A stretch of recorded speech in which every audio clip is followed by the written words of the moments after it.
Magandang araw po mga ka-HT. Aba, may bago tayong katawagan yan ka-HT. Half throttle. So mga ka-HT, andito po tayo ngayon sa bahaging ito ng kalsada na kung saan ito po ay sakop ng lungsod or munisipalidad ng Impasugong. So ang munisipalidad ng Impasugong ay dito po natin matatagpuan ang isa sa mga sikat na pasyalan or tourist destination dito sa Bukidnon, which is yung Communal Ranch. So this part po ng Sayri Highway ay sakop na po ng lungsod ng Impasugong. So papunta po akong Malaybalay, but this time dito po tayo dadaan sa loob ng papasok ng bayan ng Impasugong. Kasi ang highway pa na ito, pag diniretso po natin yan dyan sa may kanan, pag diniretso po natin yan ay hindi po natin madadaanan ang mismong bayan ng Impasugong. Oy, may checkpoint pala silang sir ngayon dito. It's alright.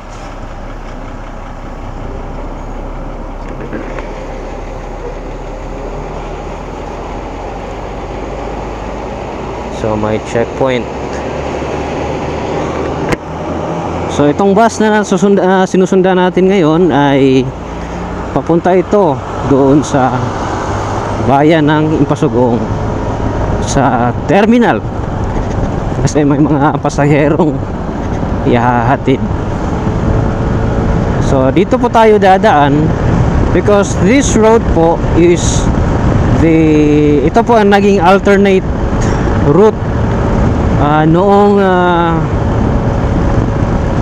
ginagawa or kinoconstruct or inaayos yung Atugan Bridge doon sa main road or sa main highway, sa Sayri Highway.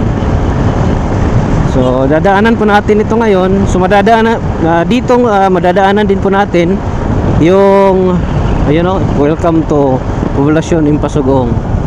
So madadaanan po natin dito yung isa rin sa mga sikat na tambayan dito sa Bukidnon.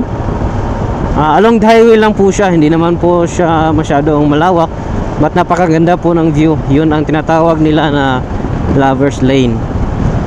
At dito rin po madadaanan natin yung kung saan papasok po papuntang Communal Ranch. So ituturo ko po sa inyo mamaya. At naisipan ko pong dito dumaan para ipakita po sa inyo yung sitwasyon dito as nung nakaraan, nung dito kami dumaan, hindi pa siya passable para po sa mga 4 wheels kung lulusot talaga doon sa may papuntang Communal Ranch. Gawa ng yung tulay dyan sa unahan, nakalimutan ko lang kung anong pangalan ng tulay na yon, is inaayos, ginagawa. Gawa ng nasira na yung ilalim ng tulay na yon kasi yung lupa ay kinain or nasira ng tubig.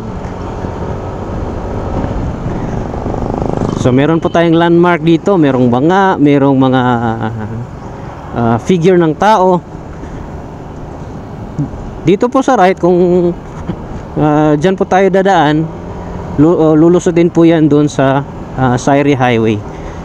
So ito pong tinatahak nating kalsada ngayon dito sa Poblasyon Impasugong is ito po yung daan na lulusot doon sa, aywan ko ba kung anong barangay yun, nasakop din ng Impasugong.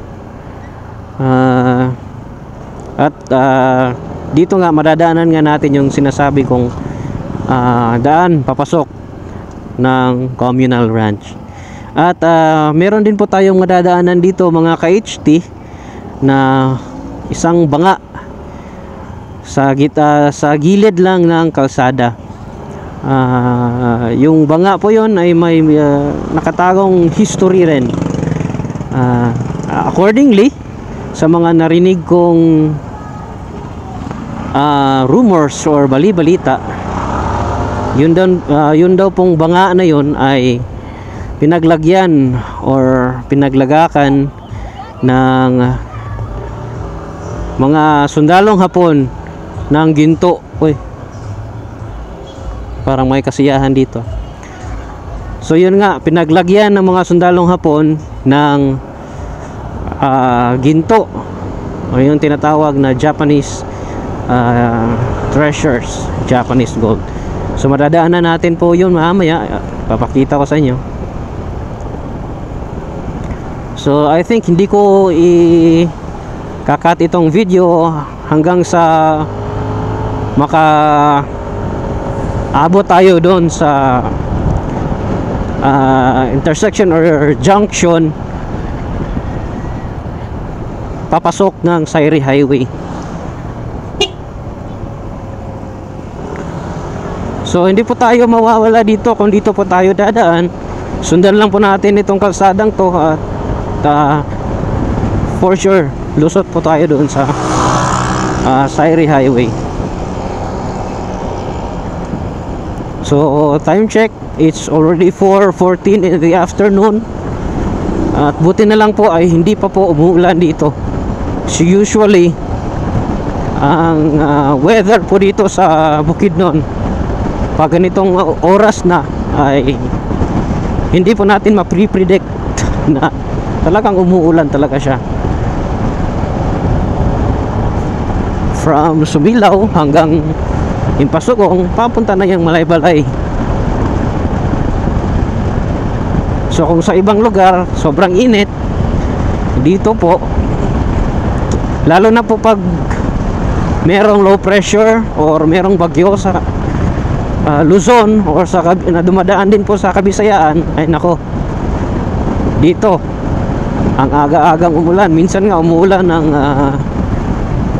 tanghali. Pero I believe nga pareho lang din naman sa ibang lugar.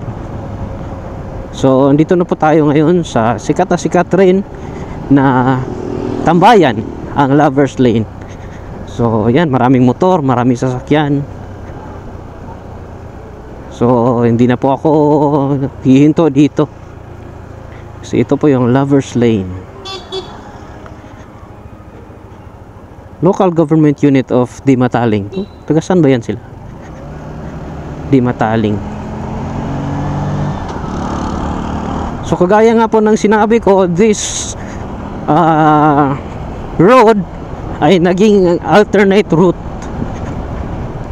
noong mga nakaraang ilang dekada, na kung saan ginagawa or inaayos yung Atugan Bridge.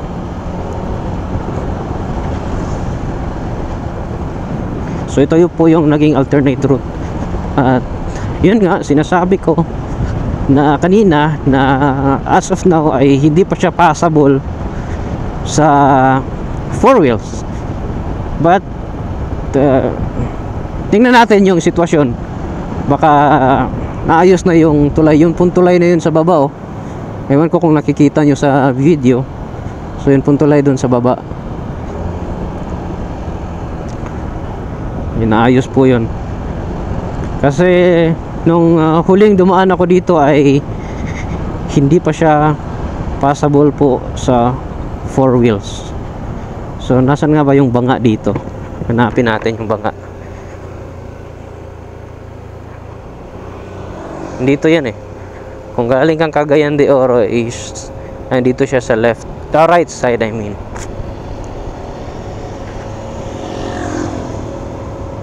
Yan, long and winding road. So andito pala, yun, andito pala siya sa may tulay. Yan. So yung banga na yan dyan.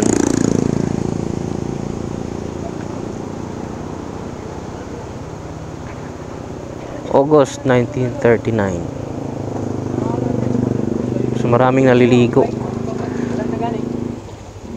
Yan. So ito po yung banga. Nung mainom ng tubig da? So naiinom pala yung tubig, mga kaibigan. Yung picture. Kuha lang ako ng picture.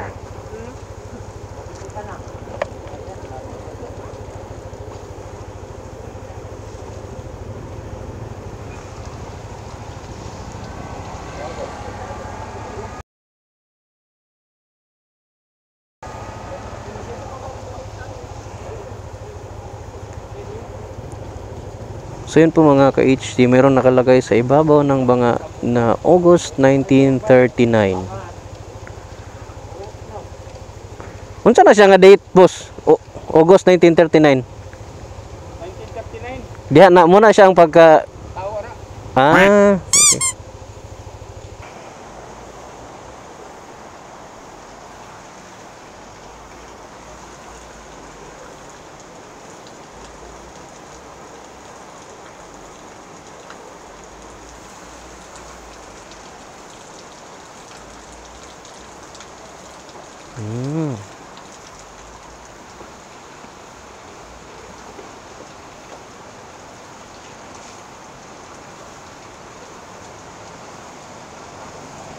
So ano pang mga meron dito sa banga?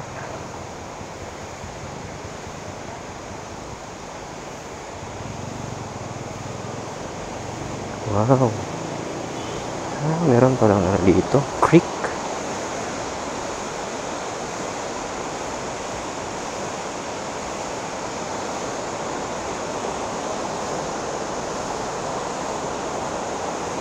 Alright.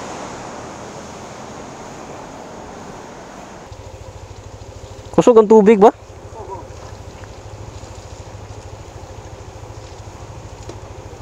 So ito po yung may rumors na pinaglibingan umano ng Japanese treasures nung araw.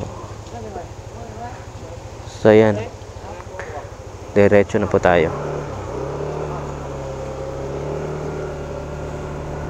So yun po yung sinasabi kong banga. So may nakalagay po doon sa itaas na August 1939, which is according to the rumors ay pinaglibingan or pinaglagakan umano ng mga sundalong Hapon ng Japanese treasures. I think passable na pala siya sa 4 wheels ngayon mga kaibigan, itong bridge na to. Hindi ko lang kung anong pangalan ng bridge na to. So passable na siya sa mga 4 wheels as of this time. So kung galing kayo ng Cagayan de Oro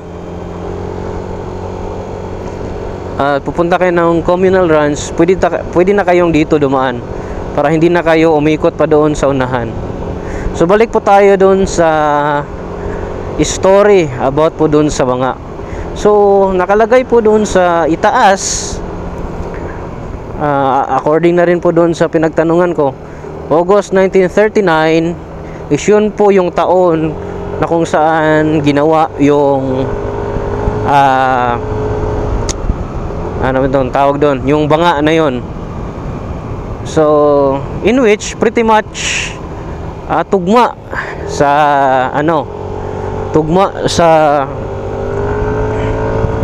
pagdating ng mga Hapon dito sa Philippines. Kasi I think dumating yung mga Hapon dito sa Philippines, doon sila sa Manila is December 1938 kung hindi ako nagkakamali, or December 1939. Correct me if I'm wrong. I'll still have to research once again about that. Pero yung mga panahong yan 1939 yung I think start kasi ng World War. So nung dumating yung mga Hapon dito, siguro yun yung taon rin na kinonstruct nila yung ano na yun, yung banga na yun, at pinaglagakan nga nila ng Japanese treasures or treasures na loot na nakuha nila galing sa ibang bansa.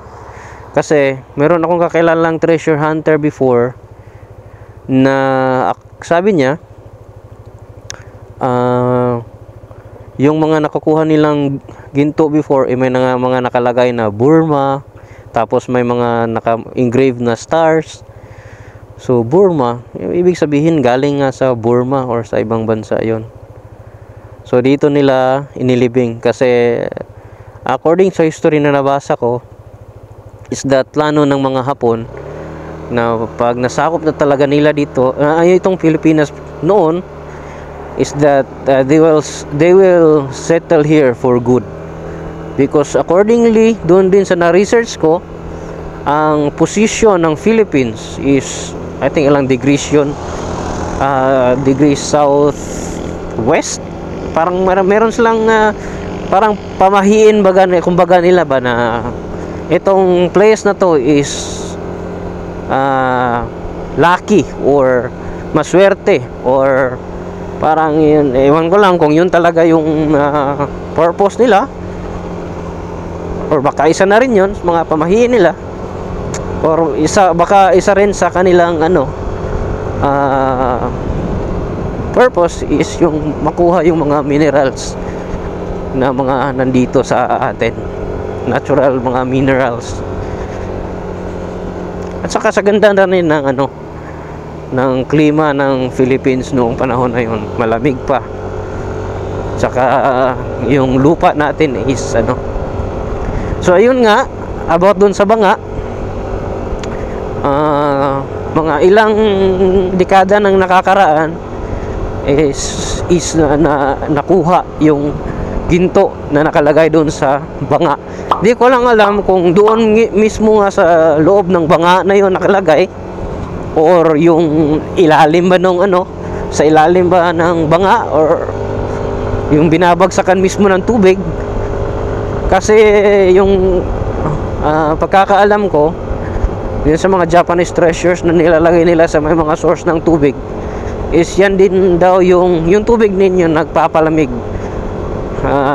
sa ginto, para ma-preserve din yung ginto na kanilang inilibing. At saka isa pa, para pag hinukay na nila pagdating ng panahon, is madali nilang matandaan, kasi yung marker nila is yung tubig. So dito na nga po tayo sa may lugar na kung saan papasok yung communal ranch. Yan, this way to communal ranch.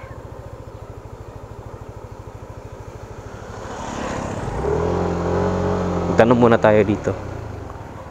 Makasulod ra mga inana kamubo nga sakyanan di ba? Pinuhinay lagi kayo. Galugon na sa driver sir kay. Ay lagi no. Pwede sa driver kaya. Pili ra dere okay na dere pero andito lisod dito. Dito sa unahan na. Dito na gyud. Damay mga habal-habal. Pero gikan diri pa dito, dili pa simentado. Wala. Road ganito na. Road gyud. Pero lalayo pa no gikan diri? 2.5 kilometers. Per motor okay ra motor. Okay ra. So ayan mga ka-HT, communal ranch. May mga habal-habal mo sakyan naghanap. Habal-habal. Kumusulod dito, magbayad og entrance diri dapit or dito na? Dito ra dapit. Dito na. Okay, thank you.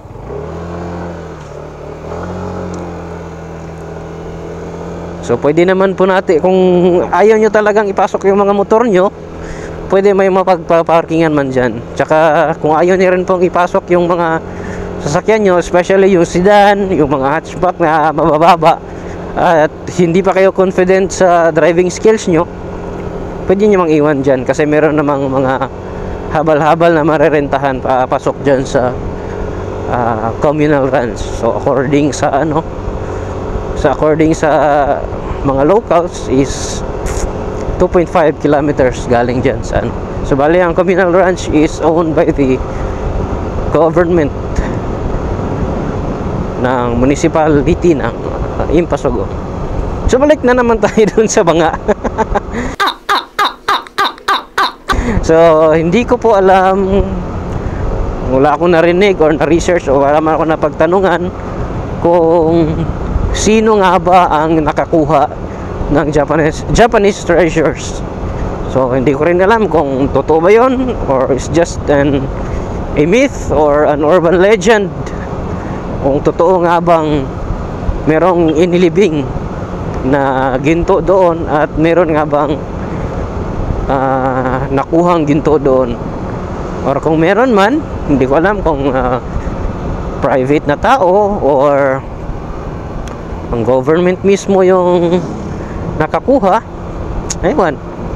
So they were lucky, they were para talaga sa kanila yung ginto na yun. At I hope naman na nagamit nila yun sa mabuti. So yun po yung isa sa history ng banga na yun. Pinaglagakan daw umano yun ng Japanese treasures. Buti sana kung medyo maaga-aga pa tayong nakadaan dito, i-inspect natin. So naiinom pala yung tubig doon, malinis, galing sa bundok yung tubig, yung ito, bukal. Yung source ng tubig, mountain spring.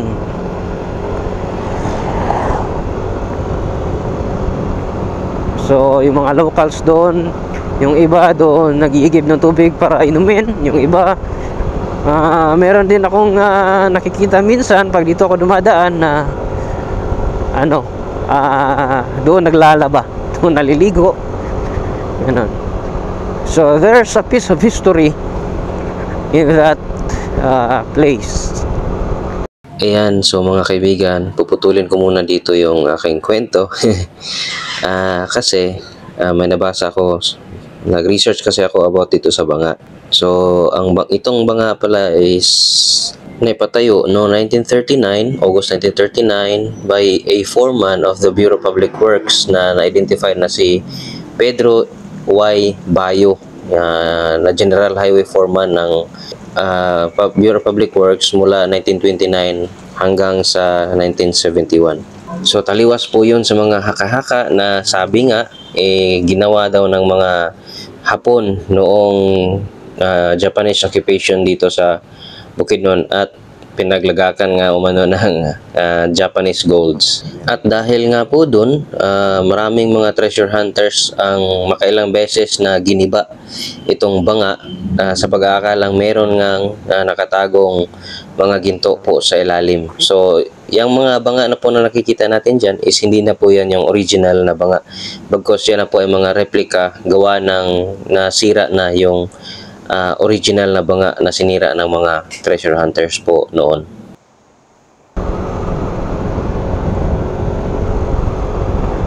Impasugong, Bukidnon.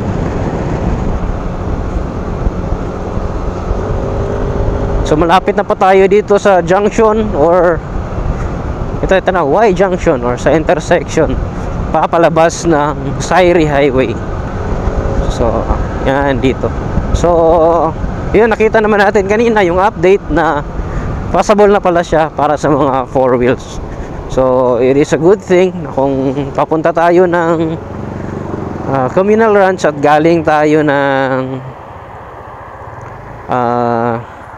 Cagayan de Oro, so passable na pala siya sa mga 4 wheels. But yung mga light vehicles lang, hindi siya passable. Parang hindi pa nila inaalaw na dumaan doon yung mga malalaking truck talaga, kasi parang hindi pa fully natapos yung pagka-construct ng tulay. So sa susunod naman mga kaibigan, I think dadaanan ko rin yung pag nagpunta akong Cagayan de Oro, dadaan ako ng Manolo Fortich doon sa tinatawag na General MacArthur Heritage Park. Merong place doon may nakalagay na ano bang tawag doon? Yung mga monumento. Ano bang tawag, exact term? Monumento or basta yun. That's also na merong piece of history na malaki din ang influensya or naging significance or nag-contribute ng lugar na yon sa history ng ating bansa.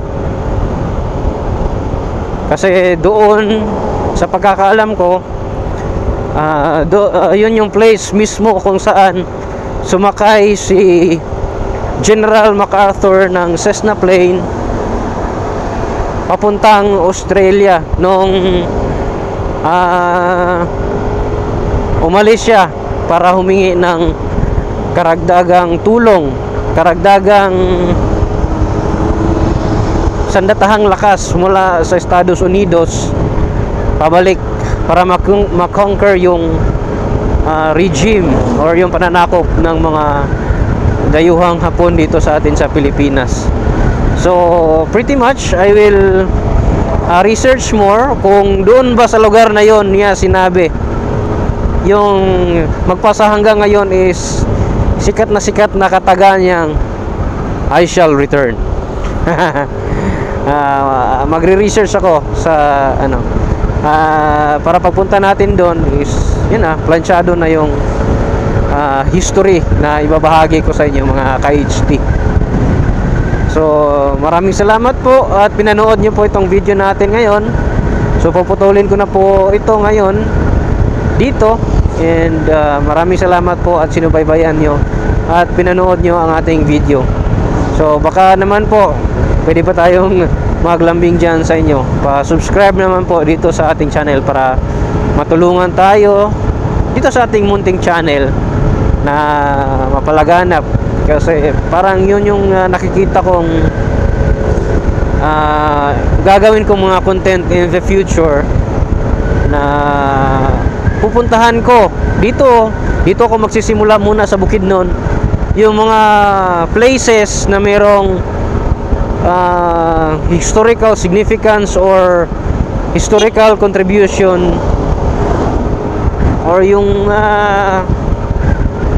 ano bang matawag doon, yung important na pangyayari na nakapagbigay ng isang malaking contribution dito sa ating bansa o sa ating bayan.